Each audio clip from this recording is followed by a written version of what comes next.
I know we're a little bit late, but hey, it's holiday season. So July's numbers are in the books and I thought I'd share with them. Ottawa's kind of doing Ottawa. I guess that's the best way to explain it. You know, the beautiful thing about the Ottawa real estate market is it's kind of blue chip relative to other markets in Canada. And by that I mean we're like a steady tortoise, right? We're just kind of pretty stable overall. And I think these numbers more or less reflect that. So if we look at sales volume June over July, we're seeing almost an 18% reduction. Is that noteworthy? And the answer is no, not at all. In fact, the average June over the last 10 years represents about 11% of our calendar year.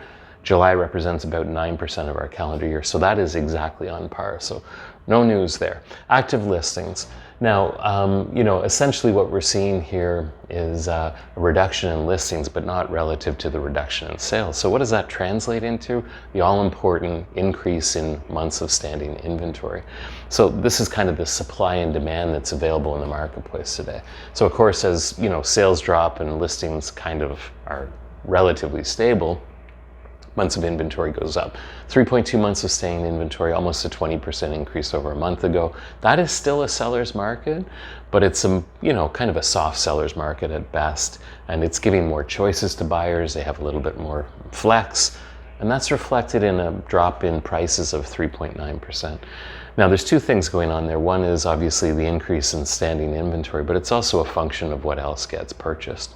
So let's take a deeper dive into kind of year over year stuff. So July 24 over July 25, sales are up 5%, active listings are up 14%. So, the net effect is we actually have more inventory today than we did a year ago. Slightly more inventory, but nonetheless, that's where we're at. Again, kind of a moderate market that we keep speaking of, with kind of a little overlay of some uncertainty that we'll share on this third slide. So isn't this interesting? Single family homes up 3.5% in price year over year to an average of $852, with 3.2 months of inventory. Townhouses are down on price. That's a little bit interesting. I think that probably speaks to affordability, and perhaps the same story on the apartments. How does one break into the market, when prices and interest rates are where they are? Interesting, 2.3 months of staying inventory and dropping prices. That's not economics 101, and again, that's part of that kind of uncertainty and interesting kind of peculiarities in the market currently. Apartments down 2% in price, 4.6 months of inventory. Honestly, that's good news for condos relative to where they are in other markets in Canada. So there it is, Ottawa's doing Ottawa. We're kind of having a pretty stable market. Things are pretty good. They're not super electric. We'll see what August brings. August also represents about 9% of the calendar year, and boots on the ground. Things are spotty. If you've got a fabulous product, you're dealing with multiple offers.